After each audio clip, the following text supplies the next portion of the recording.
सच्ची बात यह है, दुनिया ये समझ गई है जो अपनी कौम का न हुआ वो हमारा कैसे हो सकता है, जो अपने लोगों का नहीं हुआ वो हमारा कैसे हो सकता है। डॉक्टर राहत इंदौरी ने कहा था, लगेगी आग तो आएंगे घर कई जद में, यहां पे सिर्फ हमारा मकान थोड़ी है।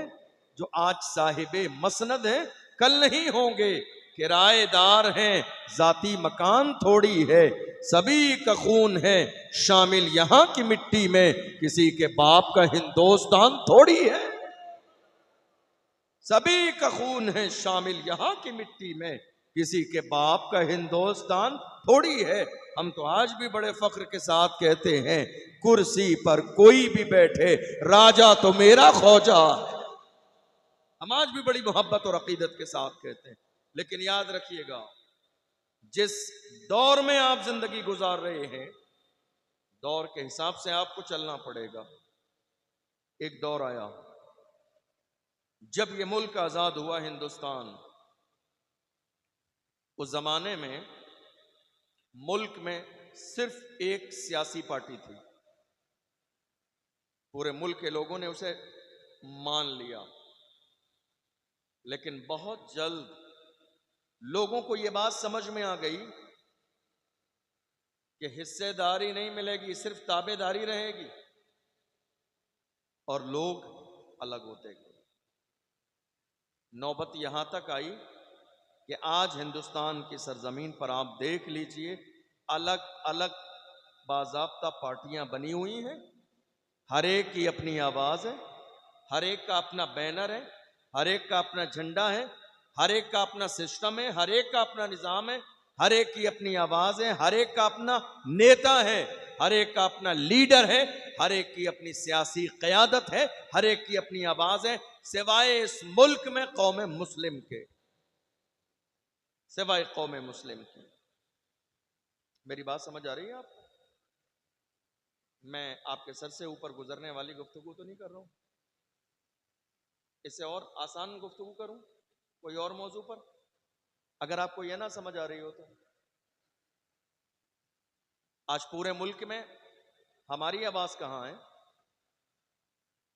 हमारा नेता कहां है, हमारी लीडरशिप कहां है, हमारी कयादत कहां है?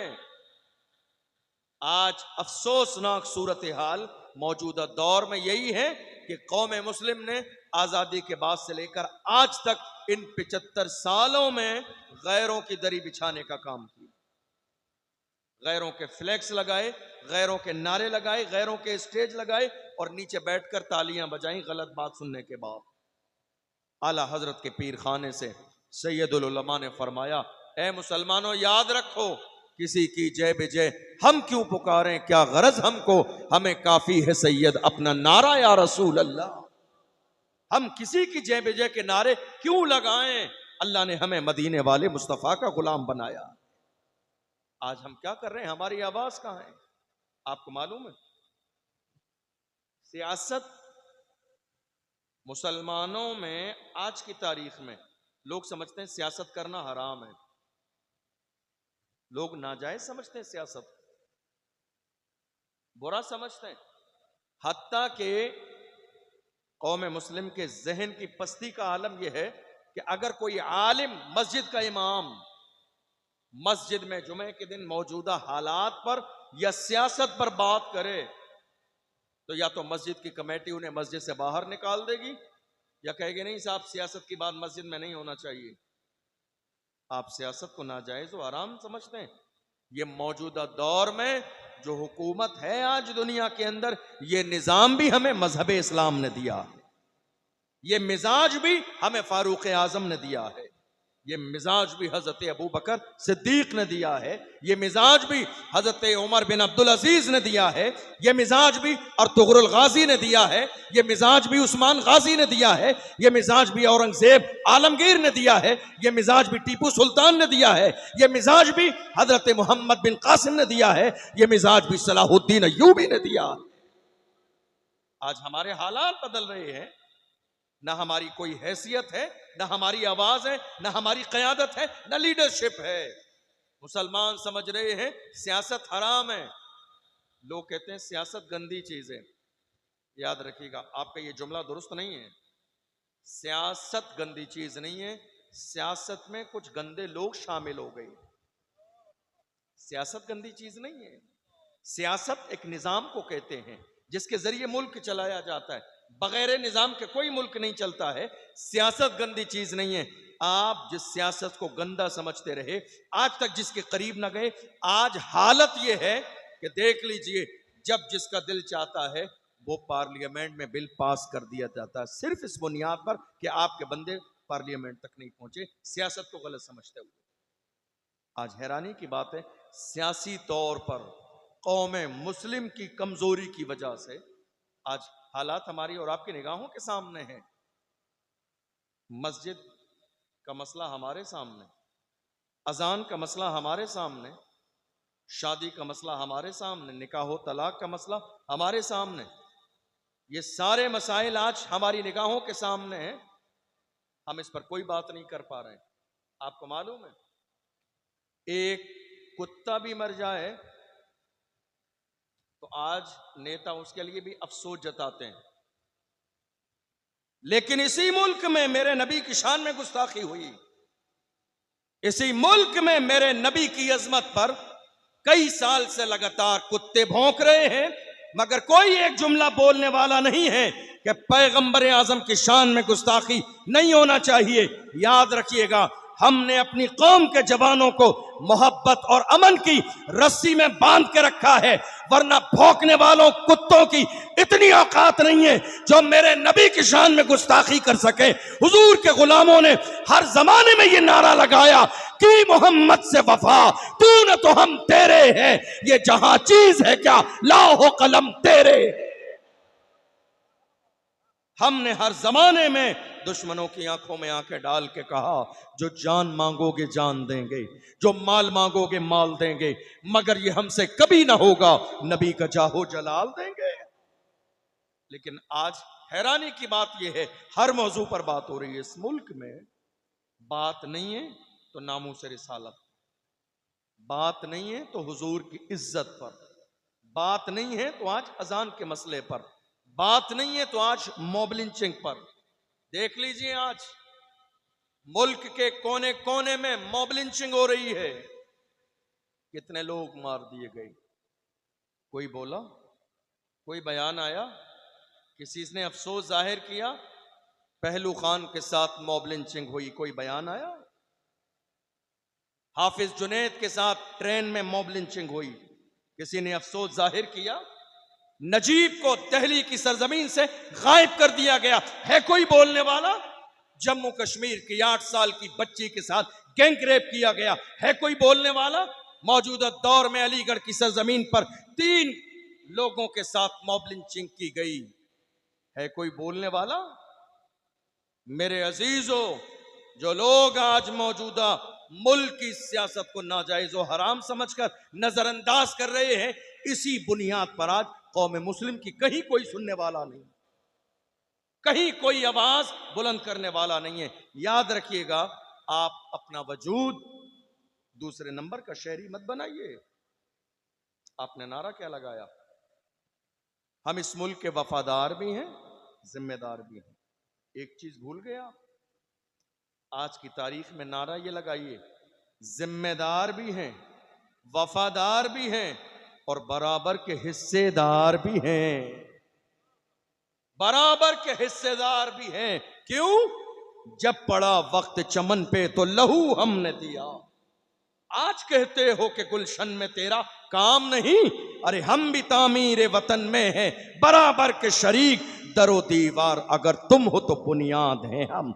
हिंद को नाज है जिस पर वो निशानी हम हैं, ताज और लाल किले के यहाँ बानी हम हैं। न घबराओ मुसलमानों, खुदा की शान बाकी है, अभी इस्लाम जिंदा है, अभी कुरान बाकी है। ये दुश्मन क्या समझते हैं जो अपने दिल में हंसते हैं, अभी तो करबला का आखिरी मैदान बाकी है। कलमा पढ़ने वाले मुसलमान किसी भी दौर में इतने कमजोर नहीं थे जितना कमजोर आज कौम मुस्लिम ने अपने आप को समझ लिया है। हालात कैसे हैं? हमारी निगाहों के सामने हैं। याद रखिएगा, मुझे याद आता है एक जुमला, सलाहुद्दीन अय्यूबी का एक जुमला। उन्होंने फरमाया, अगर मुसलमान मुसलमान का दुश्मन न होता, अगर मुसलमान मुसलमान का दुश्मन न होता तो हम पूरी दुनिया को फतेह कर लेते। जरा एक बार नारा लगाइए, मुझे कई लोग सोते हुए नजर आ रहे हैं।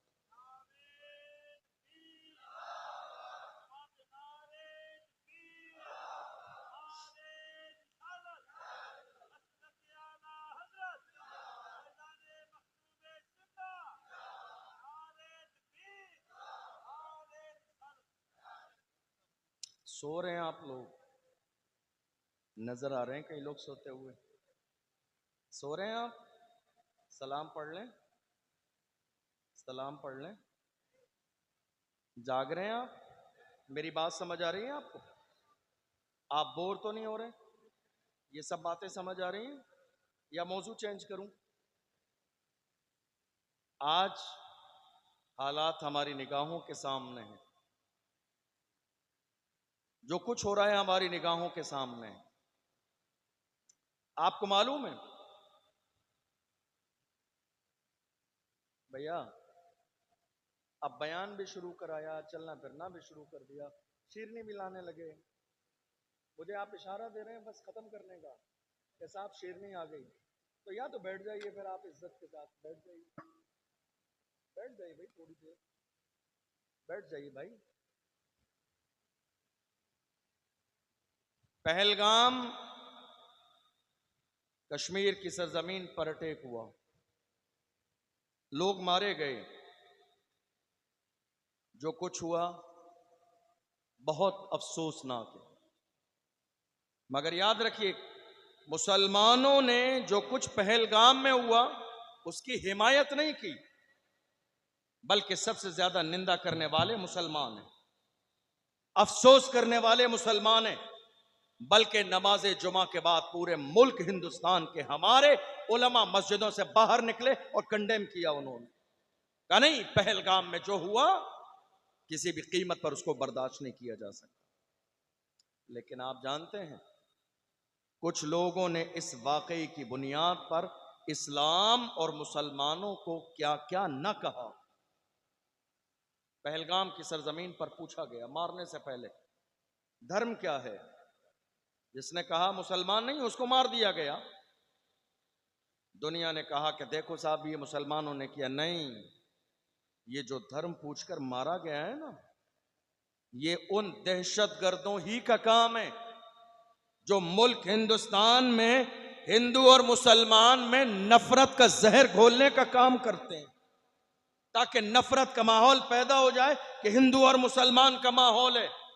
वरना गंगा जमनी तहजीब आज तक ये बता रही है कि इस मुल्क में, इस जमहूरी लोकतंत्र मुल्क में, हिंदू भी रहते हैं, मुसलमान भी रहते हैं, सिख भी रहते हैं, ईसाई भी रहते हैं। चूंकि इस मुल्क को आजाद कराने वाले एक तरफ राम प्रसाद बिस्मिल थे, तो दूसरी तरफ अल्लामा फजल हक खैराबादी थे।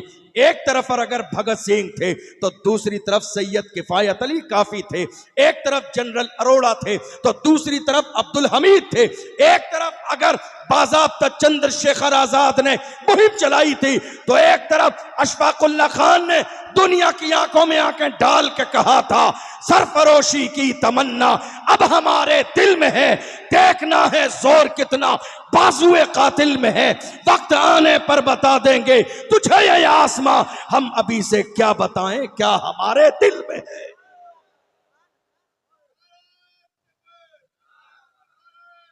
या रसूलल्लाह, या अली, नहीं छोड़ेंगे।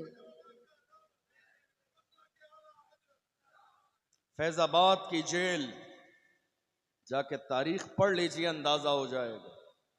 जब अशफाकुल्ला खान को लाया गया था, तारीख की किताबों में है, दुनिया के दूसरे लोग जब उन्हें मौत की सजा सुनाई जाती है तो कितने लोग हार्ट अटैक के जरिए मर जाते।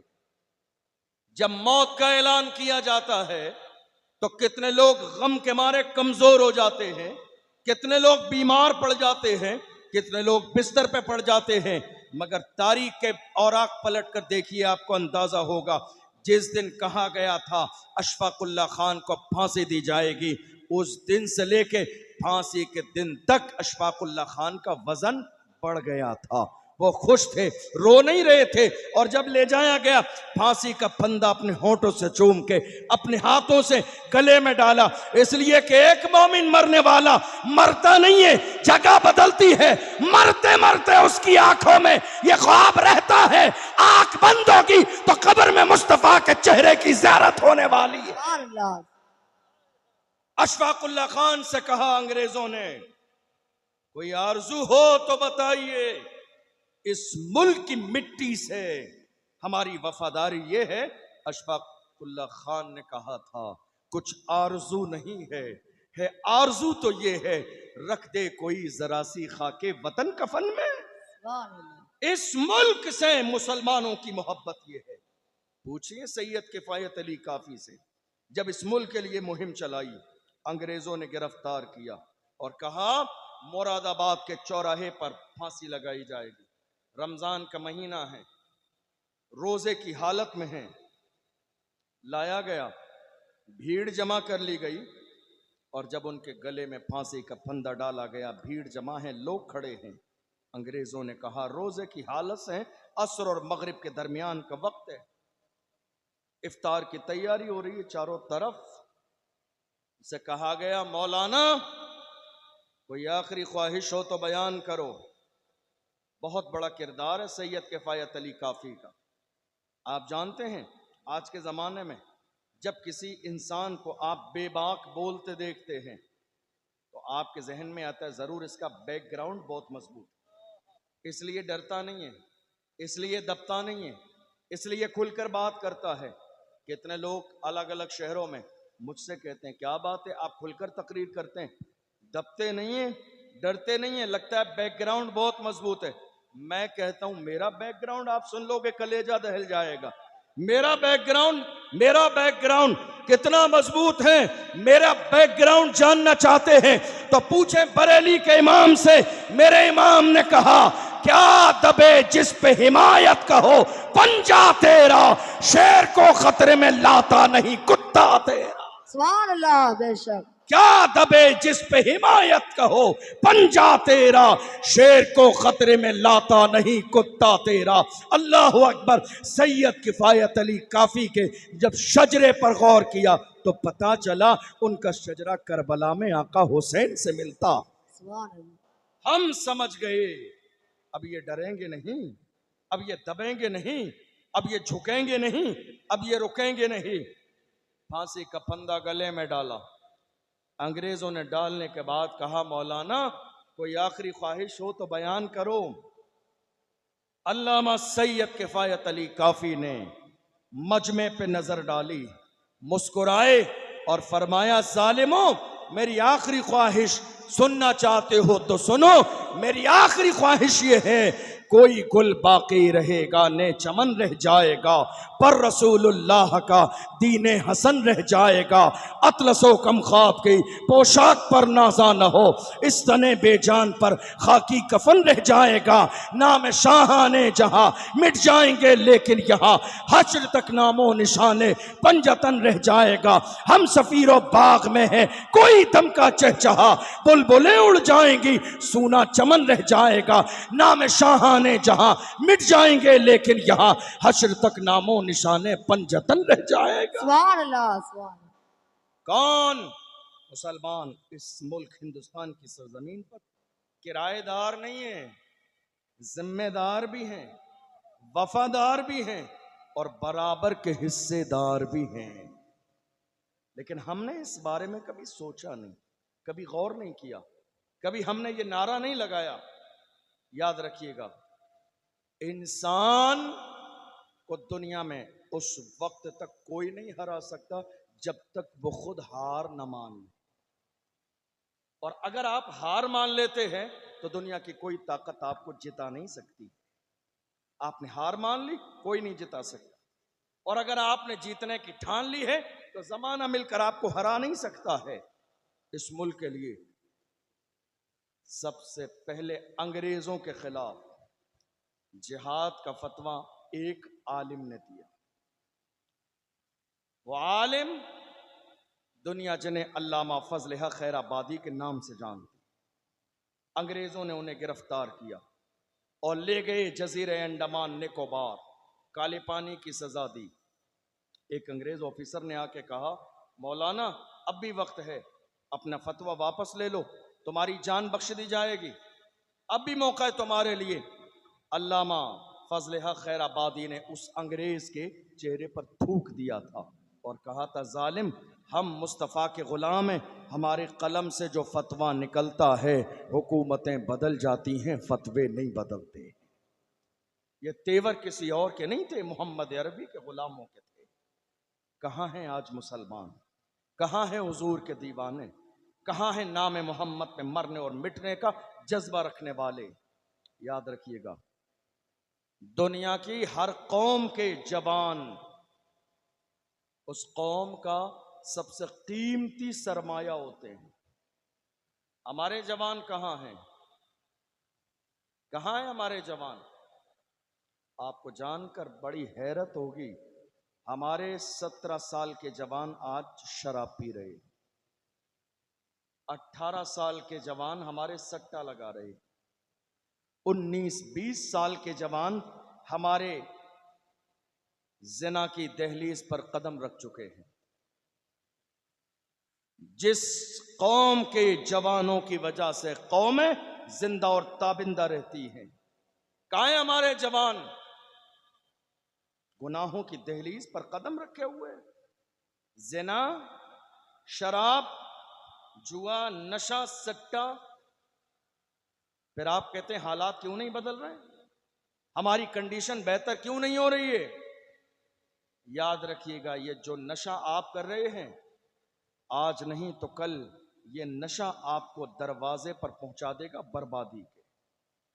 ये जो आपने जिना की दहलीज पर कदम रख दिया, आज नहीं तो कल बर्बादी से कोई नहीं बचा सकता आपको।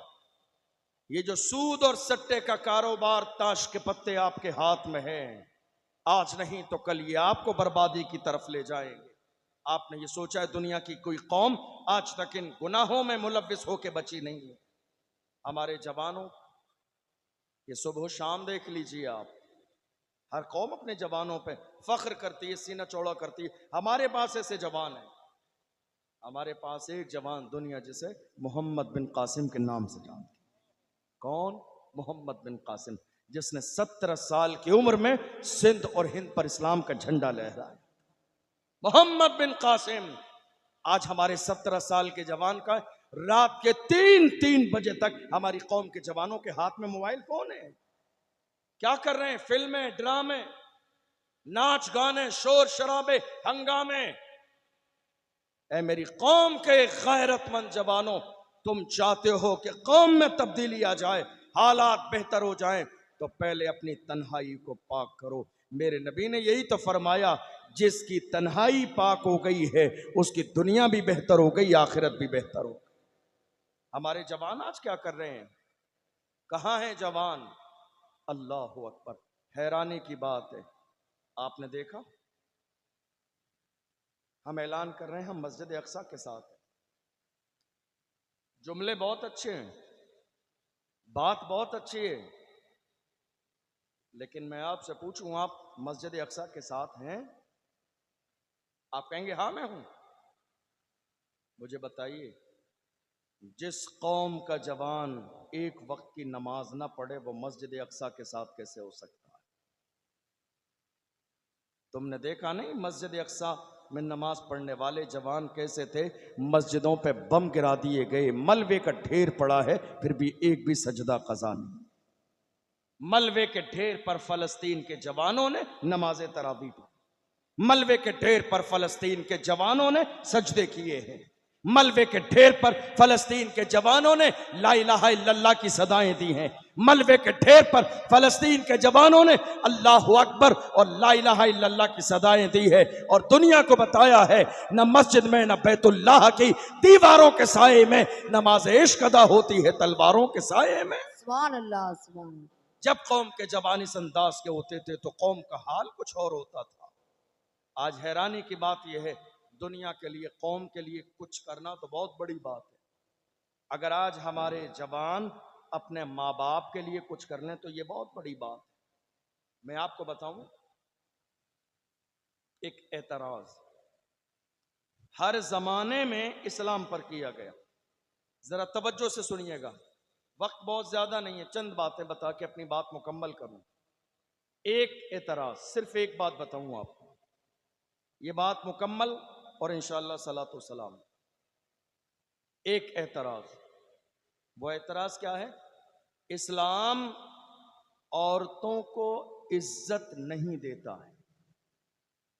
ये एतराज हर जमाने में किया गया और आज भी किया जा रहा है। इस्लाम औरतों को इज्जत नहीं देता है। अब आप जरा सा इसके बारे में गौर कीजिए। एक औरत की जिंदगी में कितने मरहले होते हैं? नंबर एक, पैदा हुई तो बेटी है या बहन है, शादी हुई तो बीवी है, और जब औलाद पैदा हो जाए तो ये मां है। तीन मरहले, बेटी है या भाई के लिए बहन, शादी हो जाए तो बीवी है, और औलाद हो जाए तो, जरा जोर से, औलाद हो जाए तो, इसका मतलब तीन कंडीशन है, बेटी है, बीवी है, मां है। अब जो लोग एतराज कर रहे हैं कि इस्लाम औरत को इज्जत नहीं देता है, जरा गौर कीजिएगा, जो लोग एतराज कर रहे हैं वो जानते ही नहीं औरत की इज्जत क्या है। हमारा इस्लाम इज्जत कैसी देता है जानते हैं? मेरे नबी का फरमान है, बेटी है तो बाप के लिए रहमत है, बेटी है तो बाप के लिए रहमत, बीवी है तो शौहर के लिए नेमत, और जब ये मां बन जाए तो इसके कदमों के नीचे जन्नत। सुभान अल्लाह, सुभान अल्लाह। तीन मरहले औरत की जिंदगी में, बेटी है या बीवी है या मां है, इन तीनों मरहलों पर गौर कर लीजिए। बेटी है तो बाप के लिए रहमत, बीवी है तो शौहर के लिए नेमत, और जब ये मां बन जाए तो इसके कदमों के नीचे जन्नत। तीन मरहले हैं औरत के। बेटी है तो मेरे नबी ने रहमत कहा, बीवी है तो नेमत कहा, मां बन जाए तो उसके नीचे जन्नत है। अब गौर कीजिए जरा, बेटी है तो रहमत। आपको जानकर हैरानी होगी, और शायद ऐसे किसी मर्द को आप जानते भी हों, आज मालूम है क्या हो रहा है? कितनी तलाकें सिर्फ इस बुनियाद पर हो रही हैं कि जब कोई औरत मां बनने वाली हो तो हमारे दरमियान कितने मर्द ऐसे हैं जो कह देते हैं, नहीं साहब मुझे बेटी नहीं चाहिए, बेटा चाहिए। ऐसा है या नहीं? बेटी नहीं चाहिए, औलाद के पैदा होने से पहले ये धमकी दे दी जाती है, अगर बेटी हो गई तो तलाक दे दूंगा, अगर बेटी हो गई तो घर से बाहर निकाल दूंगा। नादान इंसान देख ले, रसूलुल्लाह ने ये नहीं कहा बेटा पैदा होता है तो रहमतें नाजिल होती हैं, मगर बेटी के लिए कहा जिसके घर में बेटी पैदा होती है उसके घर में अल्लाह की रहमतें नाजिल होती हैं। आज हमारा हाल कितना मुख्तलिफ है, कितनी जगहों पर यह देखा जाता है, बेटे पैदा होते हैं ना, पूरे खानदान में मिठाई तकसीम की जाती है। बेटी पैदा होने के बाद लोग दोस्तों को बताते तक नहीं है। कोई पूछे तुम्हारे घर में बच्चे की पैदाइश हुई? हाँ बस ठीक है, हो गई, और बताओ काम कैसा है? बताया भी नहीं, बेटी है या बेटा है। हमने दुनिया में देख लिया, जिस वक्त में एक बाप को जरूरत होती है किसी के सहारे की, ये बेटा है जो सहारा छोड़ देता है, मगर बेटी है शादीशुदा भी हो फिर भी आके बाप के सरहाने बैठ जाती है और उन्हें ये एहसास नहीं होने देती है कि बूढ़ा बाप तन्हा है। मेरे नबी ने इसीलिए तो कहा बेटी रहमत है, ये घर में रहेगी तो माँ बाप के लिए रहमत, ससुराल जाएगी तो शौहर के लिए नेमत, और जब बाप का बुढ़ापा आएगा मरते वक्त में जब दुनिया उसका साथ छोड़ देगी तो बुढ़ापे के लिए भी रहमत, हर हाल में रहमत है। इसीलिए मेरे नबी ने फरमाया जिसको अल्लाह ने बेटी दी उसकी आमद पर खुशी मनाए, खिलाए पिलाए परवरिश करे और इज्जत के साथ रुखसत कर दे। मेरे नबी फरमाते हैं वो बाप जन्नती है, जन्नती है वो बाप। कहा या रसूलल्लाह मेरे नबी ने फरमाया 3 बेटियां। एक साहब ने कहा या रसूलल्लाह मेरे 2 ही हैं, क्या मुझे जन्नत ना मिलेगी? फरमाया हाँ, अगर तू भी अमल करेगा तुझे भी जन्नत। ने कहा या रसूलल्लाह मेरे एक ही है। कहा तेरे लिए भी जन्नत। किसी ने कहा या रसूलल्लाह मेरे तो बेटी नहीं है। फरमाया दूसरे की बेटी को अपनी बेटी समझ के मोहब्बत कर, अल्लाह तुझे भी जन्नत अता फरमाए। अब अगर ये बात आपके जहन में है तो एक प्रैक्टिकल बात आपको बताऊं। आज हमारे समाज में, खानदान में मुसलमानों की, हमारी मां और बहनों की दुश्मनियों का लेवल इतना बढ़ गया है कि हमारे पड़ोसी से जरा सी 4 बातों में अनबन है, हमारे पड़ोसी के घर अगर जवान बेटी है, कोई उसका रिश्ता लेकर आ जाए और अगर वो रिश्तेदार किसी अंदाज में हमें एक लम्हे के लिए मिल जाए तो हम क्या कहते हैं, तुम जिस लड़की का रिश्ता लेकर आए हो क्या तुमने इसके बारे में तहकीक भी कर ली है, पता भी कर लिया है, या बस अचानक रिश्ता लेकर आ गए? अब ये ऐसे ही हो गया, ठहरे हुए पानी में आपने कंकरी मार दी, अब वो लास्ट तक हिल जाएगा। कहा ऐसा क्यों कहते हो, लड़की अच्छी नहीं है? कहता नहीं साहब, अब हम तो पड़ोसी अपनी जबान से नहीं कह सकते, तुम फिर भी पता कर लो। मुझे बताइए ऐसा है या नहीं हमारे समाज में? गौर कीजिए, अल्लाह के नबी फरमा रहे हैं जो दूसरे की बेटी को अपनी बेटी समझ के मोहब्बत करेगा उसके लिए भी जन्नत है। मगर हाल देखो आज कौम मुस्लिम का कि दूसरे गरीब की बेटी की अगर रुखसती की बात आती है तो आज हमारे अपने लोग एक होने वाले रिश्ते को खराब करा देते। नहीं मेरे अजीजों, बेटियों की इज्जत करो, इस्लाम बेटियों की इज्जत की बात करता है। हम ये देख रहे हैं आज बेटियां हमारी 35-35, 40-40 साल की हो रही है, कोई दरवाजे पर रिश्ता लाने वाला नहीं है। क्यों? हमारी कौम के जवानों को मालदारी का शॉर्टकट चाहिए, मालदार ससुराल के जरिए सबको चाहिए जहेज की लंबी फहरिस्त तैयार करके भेज दी। हमारे दिल में ये तमन्ना है, याद रखिएगा अल्लाह ने तुम्हें चूड़ियां अता नहीं फरमाई, तुम्हें मर्द बनाया। फ्रिज लाना तुम्हारी जिम्मेदारी है, उस बेटी की नहीं है। घर का इंतजाम करना तुम्हारी जिम्मेदारी है, उस बेटी की नहीं है।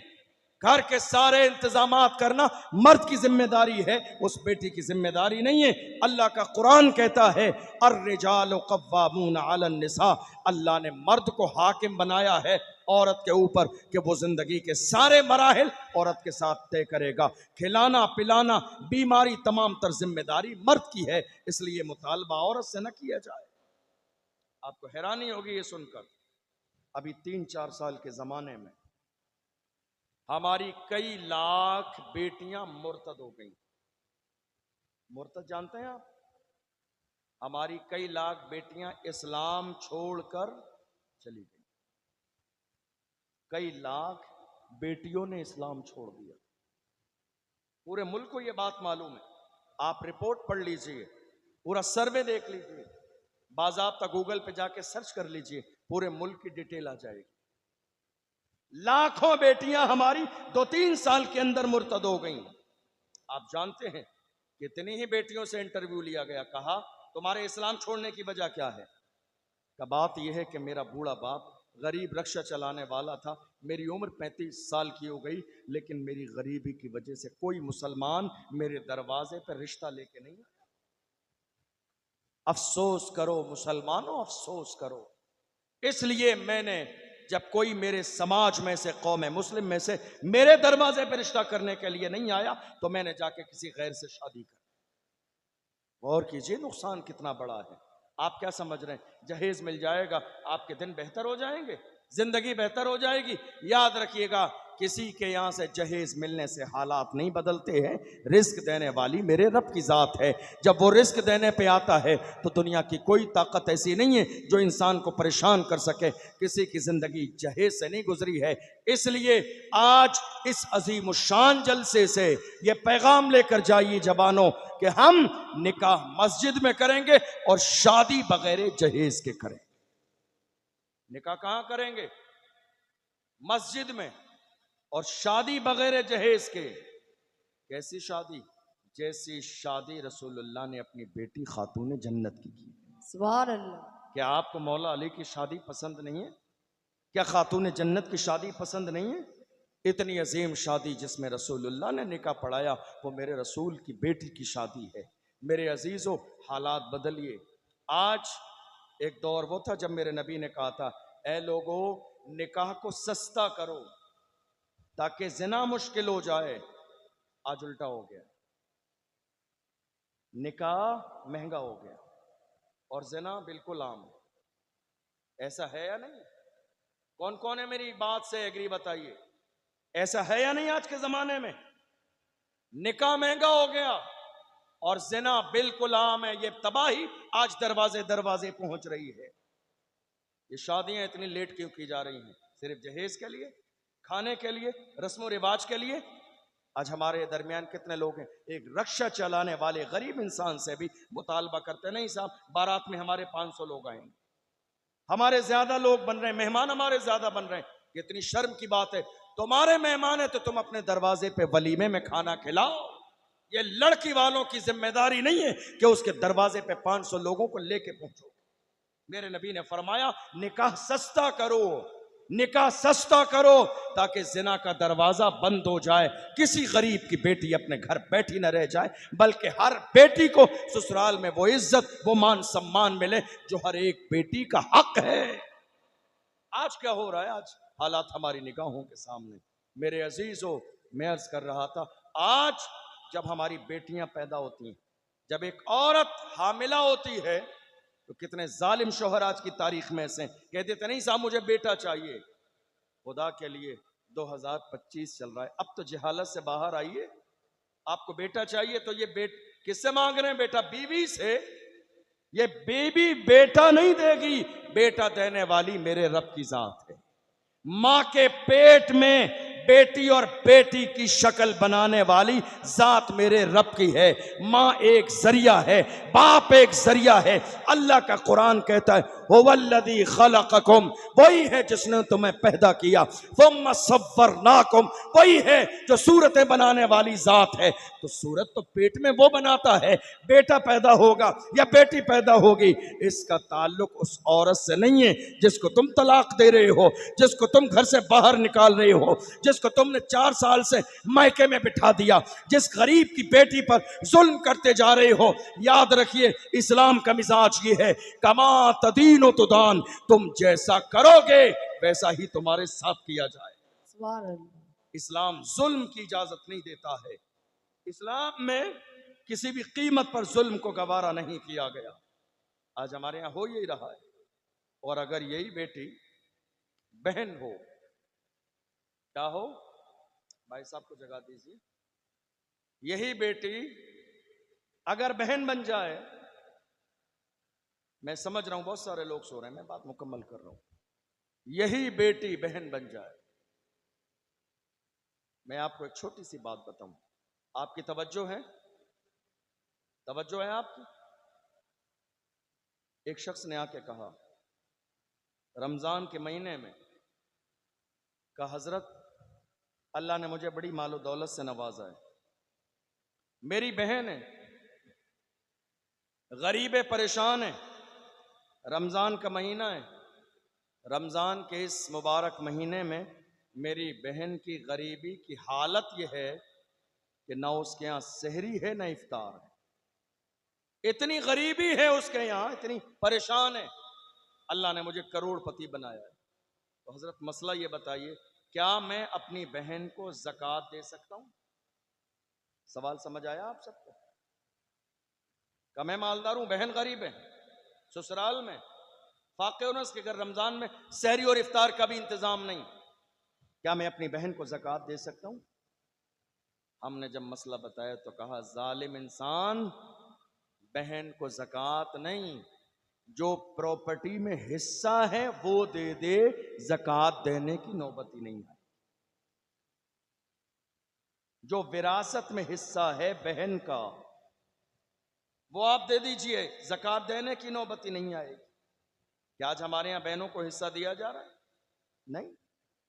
आज कौम मुस्लिम ने मिजाज ये बना लिया, अगर कोई बहन मांग ले तो भाई उससे जिंदगी और मौत का रिश्ता खत्म कर देते। इतनी बहन अच्छी नहीं है, इसने अपना हक मांग लिया।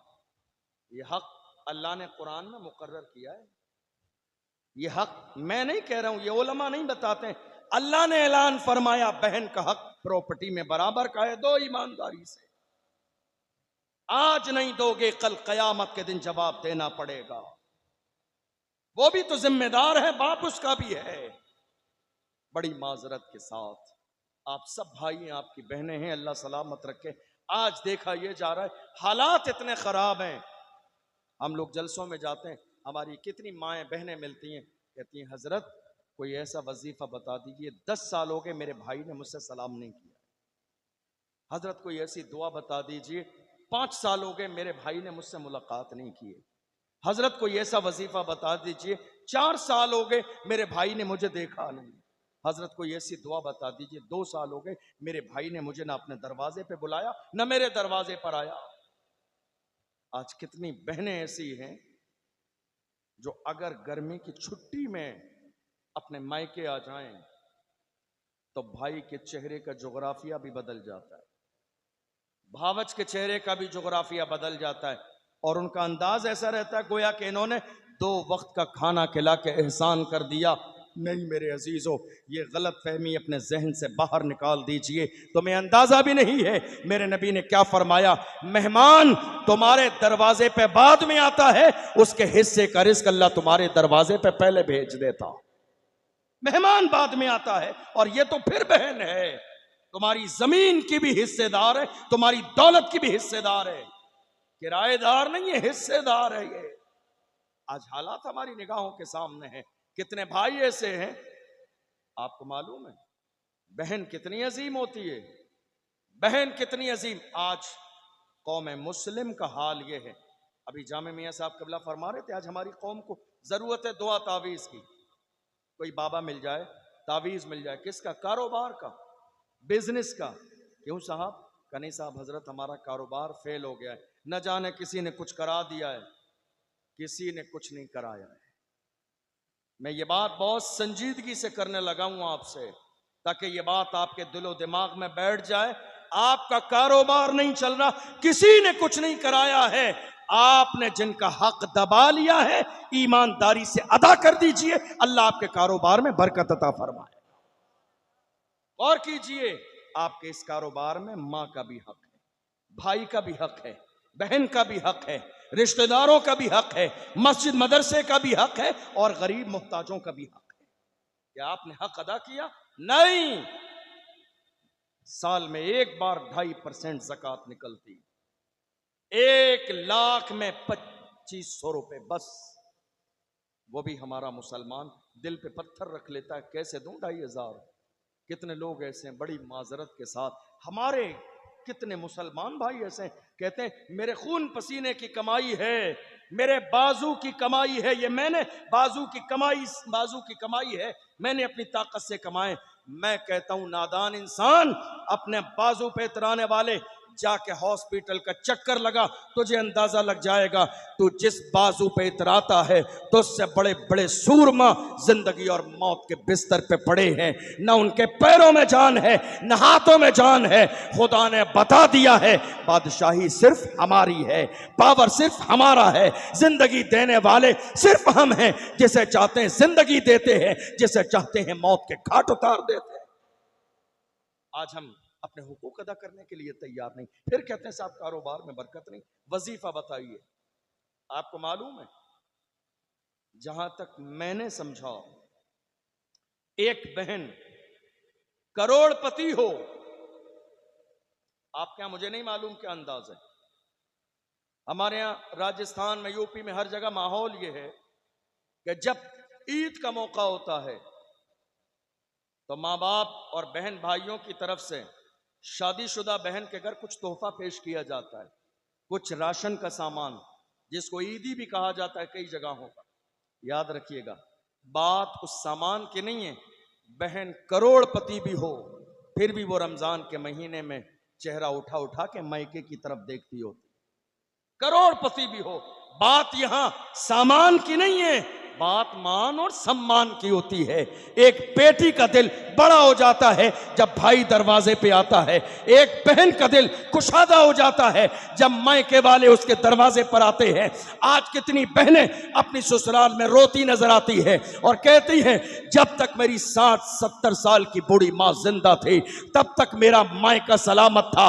4 साल पहले मेरी माँ का जनाजा निकल गया, मेरा मायका खत्म हो गया, आज कहीं जाने की जगह नहीं। ऐ मेरी कौम के जवानों, इस जलसे से ये पैगाम लेकर जाओ, हम जब तक जिंदा हैं हमारे घर के दरवाजे बहनों के लिए हमेशा हमेशा खुले रहेंगे, कभी बंद नहीं होंगे। तुम चाहते हो तुम्हारे कारोबार में बरकत हो, बहनों को घर पे बुलाओ। तुम चाहते हो तुम्हारी जिंदगी में परेशानियां जो है खत्म हो जाए, बहनों को घर पे बुलाओ। आप चाहते हो आपकी जिंदगी में जो हादसे हैं खत्म हो जाएं, बहन को घर पे बुलाओ। बुजुर्गों से पूछा गया, तरक्की का वजीफा बताइए। उन्होंने कहा, तरक्की का वजीफा यह है, जब तुम परेशान हो तो ससुराल जाओ, बहन को बुला के ले आओ, 2-4 दिन के लिए घर पे रखो, खिदमत करो। तो हजरत ये कौन सा वजीफा है, हमें समझ में नहीं आया। बुजुर्गों ने फरमाया, तुम्हारी जिंदगी में तुमसे सबसे ज्यादा प्यार करने वाली मां के बाद मां की तरह सिर्फ एक बहन होती है। मां जैसा प्यार कोई कर सकता है? नहीं। अल्लाह ने वो क्वालिटी बहन के अंदर रखी। एक बहन ऐसी है, बुजुर्गों ने फरमाया, तुम जब लेकर आओगे, परेशानियों फाके होने लगे, कारोबार न चले, बिजनेस न चले, तुम्हारी दुआएं रद्द कर दी जाएं, हालात खराब हो जाएं, बस इतना करो, बहन के ससुराल जाओ, मोहब्बत के साथ घर पे लेकर आ जाओ। ये मत सोचो परेशानी है घर में और परेशानी हो जाएगी, नहीं नहीं, माँ की तरह जब बहन आएगी, परेशानी देखेगी, वुजू करके मुसल्ला बिछाएगी, तेरे लिए हाथ उठा के रो देगी, इधर आंसू गिरेगा, उधर अल्लाह तेरी परेशानी को दूर फरमा देगा, इधर उसकी आंख से आंसू निकलेगा। इसलिए कि मां की तरह ममता अगर खुदा ने किसी के दिल में रखी है भाई के लिए, तो वो सिर्फ बहन का दिल है। आज कितने भाई ऐसे, 5 साल हो गए, रिश्ता खत्म, मिलने नहीं जा रहे हैं, सलाम नहीं, कलाम नहीं। आपको मालूम है, बहनों को बड़ा मान होता है भाइयों पर। अब आप सो रहे हैं तो मैं बिल्कुल घरेलू गुफ्तगू करने लगा हूं। बहनों को बड़ा मान होता है भाइयों पर, इसलिए बहनों का मान टूटने न दें। बहनों को बड़ा गुरूर होता है भाइयों पर, इसलिए उनका सीना और उनकी सर को कभी शर्मिंदगी से झुकने न दें। ये रिश्ता बड़ा अजीम है, बड़ी मोहब्बत वाला रिश्ता है। आपको मालूम है, मेरे नबी की कोई सगी बहन नहीं, हाँ एक रजाई बहन का जिक्र मिलता है किताबों में। हजरत शीमा रदी अल्लाह ताला अन्हा, जिन्होंने हजरत हलीमा सादिया का दूध पिया था, जिनका दूध मेरे नबी ने पिया था, मगर मेरे नबी उनका इतना एहतराम करते थे, जब वो मुलाकात के लिए आती थी तो मेरे नबी इस्तकबाल में उनके लिए उठ के खड़े हो जाते थे। रसूलुल्लाह ने एहतराम करके दिखाया। हम कहाँ हैं आज, कहाँ हैं हम आज? हमें तलाश है किसी बाबा की, किसी तावीज की। नहीं साहब, कारोबार पे हमारे बंदिश है, किसी ने बंदिश करा दी है। मेरे भाइयों, किसी ने कुछ नहीं कराया। अल्लाह का कुरान कहता है, वमा असाबकुम मिन मुसीबतिन फबिमा कसबत ऐदीकुम। तुम्हारी जिंदगी में जो परेशानियां हैं, ये तुम्हारे करतूत हैं, तुम्हारे अमाल हैं, जिसकी बुनियाद पर तुम्हारी जिंदगी के कारोबार फेल हो गए हैं। मेरे अजीजों, आओ आज इस अजीम शान जलसे में अहद करो, हम जिएंगे तो मुस्तफ़ा के ग़ुलाम बनकर, दुनिया से जाएंगे तो मुस्तफ़ा के ग़ुलाम बनकर, और ज़माने से कहेंगे मैं सो जाऊं या मुस्तफ़ा कहते कहते, खुले आँख सल्ले अला कहते कहते। और हमारा हाल ये होगा, मैं वो सुन्नी हूँ जमीले कादरी, मरने के बाद मेरा लाशा भी कहेगा अस्सलातो वस्सलाम। आज हालात क्या हैं हमारी निगाहों के सामने? बेटी है तो बाप के लिए रहमत, बीवी है तो शौहर के लिए नेमत। ये किसी गरीब की बेटी आपके घर में है ना, मारिए मत, जुल्म मत कीजिए, सताइए मत, खाने में नमक ज्यादा हो जाने पर तलाक मत दीजिए। इसलिए अगर आज जुल्म करेंगे तो कल इसके बदले में आप पर भी जुल्म किया जाएगा। मेरे नबी का फरमान याद रखिए, मेरे नबी ने फरमाया जुल्म उतना ही करो जितना तुम अपने ऊपर बर्दाश्त कर सकते हो। किसी को इतना ही सताओ कि जब तुम्हें सताया जाए तो तुम बर्दाश्त कर सको। नहीं मेरे अजीजों, ये जो बीवी तुम एक वकील और 2 गवाहों की गवाही से निकाह करके लाए हो, जिम्मेदारी आपकी है, खिलाना आपको है, पिलाना आपको है, मेहर आपको देना है, बीमार हो इलाज आपको कराना है। ये नहीं है कि बीमार हो जाए ले जाके मायके में डाल दो, मायके वाले इलाज कराएंगे। नहीं मेरे अजीजों, जिम्मेदारी तुम्हारी है। यहीं रुक के एक बात जरूर कहूंगा आपसे, और आप मेरी बात की तस्दीक करेंगे। आपको मालूम है इस वक्त कौमे मुस्लिम में तलाकें बहुत ज्यादा हो रही हैं। क्या हो रहा है? तलाकें बहुत। आपके यहां पता नहीं क्या माहौल है, लेकिन आम तौर पर हिंदुस्तान में इस वक्त में तलाकें बहुत ज्यादा हो रही हैं। जब तलाक होती है ना तो वो मसला दारुल इफ्ता में आता है मुफ्ती साहब के पास। तो मुफ्ती साहब लड़के वालों को लड़की वालों को पहले दोनों को बिठाते हैं जब तलाक होने वाली होती है, समझाते हैं, दोनों फैमिलियों को कन्वेंस करते हैं कि गलत फहमियां दूर कर लो, घर बर्बाद हो जाएगा, तुम्हारी औलाद तबाह बर्बाद हो जाएगी। पता किया जाता है आखिर तलाक की वजह क्या है। आपको शायद ये सुन के ताज्जुब हो, मैं माजरत चाहूंगा, मेरी माँ और बहनें यहाँ मौजूद हैं, अल्लाह उन्हें सलामत रखे। मौजूदा दौर में सर्वे के मुताबिक तलाक होने की जो जिम्मेदारी है 95% लड़की की मां के सर जाती है। 95% मौजूदा दौर में तलाक की जिम्मेदार लड़की की मां। आप कहेंगे वो कैसे? लड़की की मां इसलिए जिम्मेदार है आज तलाक की कि आज माएं बेटी की शादी हो जाने के बाद भी यह चाहती हैं जिस तरह मेरी हुकूमत मेरे घर में चलती है, शादी के बाद भी मेरी हुकूमत मेरी बेटी के घर में चले। यही एक वजह है जिसकी बुनियाद पर आज हजारों बेटियों के घर तबाह बर्बाद हो गए। हमने देखा है कितने दामाद ऐसे हैं, बेटी घर पे आई, उसने शिकायत की मेरी ससुराल में किसी ने एक ज्यादती कर दी, माँ बाप ने रोक लिया, खास तौर पर माँ ने। बाप को तो अक्सर मुफ्ती साहब पता ही नहीं चलता है। माँ ने रोक लिया, 10 बार बुलाने आया दामाद, भेजा नहीं। पता है क्यों? 4 चक्कर और लगवाएंगे, नाक रगड़ेगा ना इसकी औकात समझ में आ जाएगी। 10 बार दरवाजे पर लेने आया मिन्नत करने, मेरा घर बिगड़ जाएगा, मेरी बीवी को भेज दीजिए। उस लड़की की मां ने भेजा नहीं। अब उस लड़के का दिल टूट गया, उसने भी कसम खा ली जब तक जिंदा रहूंगा इस लड़की को दोबारा अपने दरवाजे पे नहीं बुलाऊंगा। अब जब उसने कसम खाई तब इस लड़की की मां को जरूरत है कोई मौलाना कोई बाबा मिल जाए तावीज करने वाला कि किसी तरह दामाद का पलट जाए और मेरे दरवाजे पे बुलाने आ जाए। मेरी बात समझ आई क्या कहा मैंने? अब किसी बाबा की जरूरत है, दिमाग पलट जाए दामाद का, दरवाजे पे बुलाने आ जाए। 10 बार बुलाने आया, भेजा नहीं। मेरे अजीजों, ये ईगो कैसा है, ये गुरूर कैसा है, ये तकब्बुर कैसा है। याद रखिएगा, किसी समझदार ने कहा था, आगाह अपनी मौत से कोई बशर नहीं, सामान 100 बरस का है पल की खबर नहीं। ये गुरूर कैसा है, ये तकब्बुर कैसा है। नहीं मेरे अजीजों, अपनी बेटियों के घर तबाह बर्बाद ना करो। आज हो क्या रहा है मालूम है आप?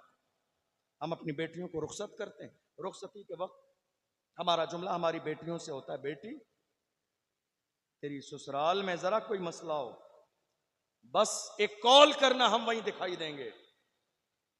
क्या मतलब है? मैदान जंग में भेजना है आप अपनी बेटी, आप वहां क्यों दिखाई देंगे? आपके दिखने का क्या मतलब है? वहां कोई इज्जतदार और खानदानी आदमी बेटी को इन जुमलों के साथ रुखसत नहीं करता है। एक इज्जतदार आदमी कहता है, मेरी बेटी आज के बाद तेरा असल घर वही है, लड़ना नहीं, झगड़ना नहीं, फसाद नहीं करना, माँ को माँ मानना, बाप को बाप मानना, वहां की बेटी को बहन मानना। तो इस अंदाज में रहेगी तो तेरा घर जन्नत का गहवारा बन जाए। कोई इज्जतदार माँ बाप बेटी के घर पंचायत करने नहीं जाते। कोई खानदानी आदमी बेटी के घर लड़ाई में शरीक होने नहीं जाता है। वो कहते हैं बेटी हमने शादी कर दी, तेरा घर है, चलाना तुझी को है। जिन घरों के वालिदैन लड़की की हिमायत करते हैं वो घर कभी आबाद नहीं होते। मेरे नबी ने अपनी बेटी को रुखसत किया। कौन बेटी जिसका आंचल न देखा महो मेहर ने? हुजूर की बेटी सैयदा जाहिदा तैयबा ताहिरा जान अहमद की राहत पे लाखों सलाम। कौन बेटी हुजूर की? वो बेटी जो कयामत के मैदान में गुजरेंगी तो निदा दी जाएगी, ए अहले महशर नजरों को झुका लो, महबूब की बेटी का गुजर होने वाला। वो बेटी मेरे नबी ने जब मौलाए कायनात के साथ रुखसत किया तो एक जुमला मेरे नबी ने कहा, बेटी अली से कोई ऐसा मुतालबा न करना जिसे मेरा अली पूरा न कर सके। और कीजिए आप, मुझे नहीं लगता है कि कोई ऐसा मुतालबा है जो अली ना पूरा कर सके। लेकिन मेरे नबी ये जुमला इरशाद फरमा रहे हैं उम्मत को सिखाने के लिए कि एक बाप की जिम्मेदारी क्या है कि वो अपनी बेटी को कैसे रुखसत करे।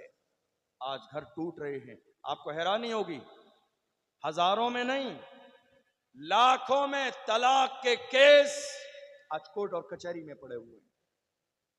कितने लोगों की जमीनें बिक गईं, कितने लोगों के सोने और जेवर बिक गए, कितने लोगों की दुकानें बिक गईं, कितने लोगों के मकान बिक गए। इसी केस को लड़ते लड़ते 20 साल हो गए। तलाक का केस, लड़के की भी जिंदगी बर्बाद हो गई, लड़के की जिंदगी भी बर्बाद हो गई। ए मेरे अजीजों, ये उलमा किस लिए हैं, मुफ्ती साहब किस लिए हैं? इस ईगो के लिए, गुरूर और तकब्बुर के लिए जरा सा झुक जाइए। एक कदम झुक जाएंगे, अल्लाह आपकी जिंदगी को भी बेहतर कर देगा, आखिरत को भी बेहतर कर देगा। गुरूर किसके लिए है? मेरे नबी ने फरमाया मन तवादा लिल्लाहि रफ़ाहुल्लाह, जो अल्लाह के लिए झुक जाता है अल्लाह उसे दर्जों बुलंदियां अता फरमा देता। और अगर यही औरत बेटी है तो रहमत, बीवी है तो नेमत, और जब ये मां बन जाए तो इसके कदमों के नीचे, जरा जोर से बोलिए, जब ये मां बन जाए तो इसके कदमों के नीचे जन्नत है। मगर आज हमारी कौम के जवानों का हाल क्या है मालूम है? हमारे जवान घर के बाहर हों, दोस्तों में, तो उनकी जबान से फूल निकलते हैं, लेकिन यही जवान जब घर में आते हैं तो हैवान बन जाते हैं। लहजा देख लिए माँ बाप के साथ, चीखना, चिल्लाना, डांटना, गाली देना। एक माँ, एक 70 साल का बूढ़ा बाप बेटे से अपनी इज्जत को बचा के रखता है, कहीं ऐसा ना हो कि मेरा बेटा मेरी बेइज्जती करे। हमारे बुजुर्गों ने यहां तक फरमाया जिस दिन तुम्हारे बूढ़े माँ बाप तुम्हें डांटना बंद कर दें इस खौफ से कि तुम उनकी बेइज्जती न कर दो, समझ लो तुम्हारी बर्बादी का वो पहला दिन है जब तुम्हारे वालिदैन तुम्हें नसीहत करना छोड़ दें। आज हाल क्या है? एक बेटा 20,000 रुपए कमाता है, माँ बाप के हाथ कितने आ रहे हैं महीने में? मुश्किल से 2,000, 18,000 का है उस जवान की अपनी जेब में। राशन के लिए मां को दिए 2,000। क्या घर का निजाम 2,000 में चल जाएगा? ये जिस मां से आपने छुपाए हैं ना पैसे, ये वो मां है जिसने 9 महीने तुम्हें पेट में रखा। तुम्हारी अपनी औलाद है ना, रात के 12 बजे तुम्हारे 1 साल के बच्चे को बुखार आ जाता है ना, तो दौड़ते जाते हो डॉक्टर के दरवाजे पर चिल्लाने के लिए। जरा अंदाजा लगाओ, आज तुम्हारे घर के बराबर डॉक्टर क्या जो है, दुकान भी है, मेडिकल भी है। तुम जिस जमाने में 25 साल पहले माँ की गोद में होते थे, उस जमाने में न मेडिकल होता था, न डॉक्टर की दुकान होती थी। रात के अंधेरे में, आंधी तूफान में ये बूढ़ी माँ दौड़ती जाती थी सीने से लगा के, सिर्फ इसलिए कि मेरे बेटे को कुछ हो न जाए। आज रो रही है माएं, बूढ़े बाप परेशानी के दौर से गुजर रहे हैं। इस कौम के पास अपने बूढ़े माँ बाप के लिए न इज्जत है न एहतराम है। आपको मालूम है, हम लोग जब जलसे में आते हैं, कितनी जगह ऐसा होता है लोग फूल लेके हमारे रास्ते में बिछा रहे होते हैं, कितने लोग गले में माला डालते हैं, कितने लोग दौड़ के आते हैं हाथ चूमने के लिए। आपको क्या लगता है हमें ये सब देखकर बहुत खुशी होती है? हरगिज नहीं।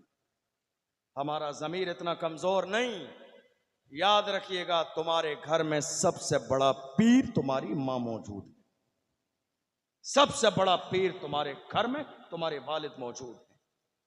तुम चादर चढ़ाने के लिए जा रहे हो, जिस चीज को इस्लाम ने मना किया, जब तक एक चादर पुरानी ना हो जाए दूसरी चादर की इजाजत नहीं है, मसला के आला हजरत में।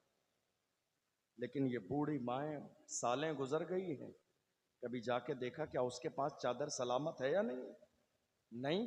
कभी जाके उसके पास बैठे, उसका हाल क्या है? नहीं। कभी जाके उसकी कंडीशन देखी? नहीं। माँ कितनी अजीम है मालूम है? मेरे नबी ने फरमाया, रिज़ल रब्ब फी रिज़ल वालिदैन व सख्तुर रब्ब फी सख्तिल वालिदैन। माँ बाप अगर राजी हैं तो खुदा राजी है, माँ बाप अगर राजी नहीं है तो खुदा भी राजी नहीं है। कहाँ हो जवानों, गौर करो, जरा देखो कहीं ऐसा तो नहीं कि तुमसे तुम्हारे माँ बाप राजी ना हो। ये चीखना, ये चिल्लाना, ये शोर, ये शराबा, ये वालिदैन की नाफरमानी। मेरे नबी ने फरमाया, इंसान दुनिया में बेशुमार गुनाह करता है जिसकी सजा मरने के बाद मिलेगी, मगर दुनिया में एक गुनाह ऐसा भी है जिसकी सजा दुनिया ही में मिलती है, और वो है माँ बाप को सताने का गुनाह। इंसान दुनिया में हजारों गुनाह करता है जिसकी सजा मरने के बाद मिलेगी, लेकिन एक गुनाह जिसकी सजा दुनिया ही में मिलेगी, वो है माँ बाप की नाफरमानी, उनको सताना, उनका दिल दुखाना। इसलिए आज इस अजीम शान जलसे से ये पैगाम लेकर जाइए, हम अपने माँ बाप का दिल नहीं दुखाएंगे। आपको मालूम है, दुनिया के अंदर जितने भी औलिया इकराम मौजूद हैं, अल्लाह उस वक्त तक इंसान को विलायत का दर्जा देता ही नहीं है जब तक कि उससे उसके माँ बाप राजी ना हो। कहाँ हैं आप? हमने ये देखा है, शादी के बाद आप एक इंसान से पूछिए, आपकी फैमिली में कितने लोग हैं? आपकी फैमिली में कितने लोग हैं? एक इंसान कहता है 4 लोग। कौन कौन है? मैं हूं, मेरी बीवी है, एक बेटा है, एक बेटी है, 4 लोग हैं। मैं कहता हूं, नादान इंसान, जिस घर में मां न हो वो घर घर नहीं है। जिस फैमिली में बूढ़े माँ बाप को शुमार न किया जाए वो फैमिली फैमिली नहीं है। तुमने जिन बूढ़े माँ बाप को नज़रअंदाज कर दिया है, छोड़ दिया है, और तुमने ये समझ लिया है कि नहीं साहब कुछ नहीं होता है, याद रखो, जिस औलाद को तुम नाजो नियम में पाल रहे हो, कल तुमसे ज्यादा सख्त इम्तिहान इस औलाद के जरिए तुम्हारा भी लिया जाए। आज कितने लोग हमने देखे, मुंबई, हैदराबाद, कोलकाता, कहाँ कहाँ रहते हैं, जब उनके माँ बाप की खबर जाती है, माँ बाप बीमार हैं, आते नहीं है वापस। जब इंतकाल की खबर जाती है तो दौड़ के आते हैं। अब इस गर्मी में किसी के बूढ़ी माँ का इंतकाल हो जाए, उसकी लाश 2 दिन रख सकते हैं? नहीं रख सकते आप। लोग रखवाते हैं, क्या कहते हैं? बेटा नहीं आया है, बेटा नहीं आया, बेटे ने चेहरा नहीं देखा। मैं तो सिर्फ इतनी सी बात जानता हूं, जिसने जिंदा पे चेहरा नहीं देखा वो मरने के बाद चेहरा देख भी लेगा तो क्या हो जाएगा? मां जिंदा थी तो चेहरा देखा नहीं, बूढ़ा बाप जिंदा था तो चेहरा देखा नहीं, मां मर चुकी है अब चेहरा देख भी लेगा तो क्या हो जाएगा? काश के ये चेहरा जिंदा पे देख लेता। मेरे नबी फरमाते हैं, जिसने मोहब्बत के साथ मां का चेहरा एक बार देखा, अल्लाह उसे एक मकबूल हज का सवाब अता फरमाता। जब मां जिंदा थी तो चेहरा देख लेता। आज मां मर गई है, उसके लिए जनाजा रखा जा रहा नहीं। ये जालिम इस काबिल नहीं कि 2 दिन इंतजार किया जाए, इसको बाज़ाब्ता कफन पहनाइए, ले जाके दफन कर दीजिए, ताकि जिंदगी भर इसे अपनी गलती का एहसास रहे। काश कि मेरी माँ जिंदा थी तो मैंने उसे यहाँ ठोकरें खाने के लिए न छोड़ा होता, बल्कि मैं इसको अपने साथ रखता। आज हम देख रहे हैं, बेटा करोड़पति है, बेटे की इज्जत के समाज में डंके बज रहे हैं, माँ की हालत फटीचर की तरह। बूढ़ा बाप, जिस्म पर लिबास भी सलामत नहीं है। ये जो शान शौकत है ना आपकी, ये आप डॉक्टर हैं, आप इंजीनियर हैं, बिजनेसमैन हैं, आप ठेकेदार हैं, जो भी हैं तो इन 2 बूढ़े माँ बाप की वजह से। इसलिए इन्हें नजरअंदाज ना करें। इस्लाम का मिजाज ये है, बीवी बाद में है, माँ पहले है। बीवी बाद में है, बाप पहले हैं। इसलिए कोशिश कीजिए, ये नौबत मत आने दीजिए कि माँ आपके सामने कभी हाथ फैलाए, बल्कि हाथ फैलाने से पहले माँ बाप के सामने ले जाकर पेश कर दीजिए, ताकि उन्हें कभी किसी के सामने हाथ फैलाने की नौबत ही नहीं आए। अल्लाह का कुरान कहता है, फला तकुल्लहुमा उफ़्फ़िन वला तन्हरहुमा वकुल्लहुमा कौलन करीमा। खबरदार खबरदार, माँ बाप से उफ तक न कहो, एक जुमला भी न कहो। इसलिए आज इस जलसे में यह नियत कर लीजिए, अगर आपके वालिदैन आपसे राजी नहीं हुए, वक्त नहीं है मैं बताता आपको, तो आज की डेट में मेरा यह जुमला लिख कर लेके जाइए, जब तक आपके माँ बाप आपसे राजी नहीं हुए, तो आज इस जलसे की डेट और मेरा जुमला लेकर लेके जाइए। दुनिया में जहां जाएंगे आपको ठोकर लगे। बूढ़े बाप आपसे राजी नहीं हुए, जहां जाएंगे आपको ठोकर लगे। और अगर ये दोनों आपसे राजी हैं, तो आप जहां भी खड़े हो जाएंगे अल्लाह आपको इज्जत अता फरमाए। मेरे आका सल्लल्लाहु अलैहि वसल्लम ने इरशाद फरमाया, हुजूर ने इरशाद फरमाया, जितनी तेजी के साथ मेरी दुआ उम्मती के हक में कबूल होती है, उतनी ही तेजी के साथ बूढ़े माँ बाप की दुआ औलाद के हक में कबूल होती है। आप अंदाजा तो लगाइए कितने लोग ऐसे हैं। राजस्थान में, हमारे जिले में कितने लोग ऐसे हैं, किसी ने नई कार ली, ला के मेरे दरवाजे पे लगाई, कहा हजरत मेरे दिल में ख्वाहिश थी कि जब मैं नई कार खरीदूंगा तो सबसे पहले शहर काजी साहब को उस गाड़ी में बिठाऊंगा बरकत के लिए। आप यकीन जानिए, मैं ये बात ऑन रिकॉर्ड कह रहा हूं, कोई नहीं बता सकता कि आज तक मैं किसी की नई गाड़ी में बैठा। मैंने कहा नहीं, मुझसे ज्यादा बरकत वाले कदम तुम्हारे घर में तुम्हारे बूढ़े माँ बाप के मौजूद हैं, पहले उनको बिठाओ। कोई आया, हजरत हमने नी खोद लिए, नया मकान बनाना है, आप जरा पहले ही ईंट रख दीजिए बरकत के लिए। मैं कहता हूं माँ बाप जिंदा है, कहा हजरत माँ बाप तो जिंदा हैं। मैं कहता हूं पहला हाथ उनका लगवाइए, उनसे ज्यादा बरकत वाले मेरे हाथ नहीं है, इसलिए कि तुम्हारी जिंदगी में सबसे बड़ा पीर तुम्हारी माँ है, तुम्हारे वालिद है।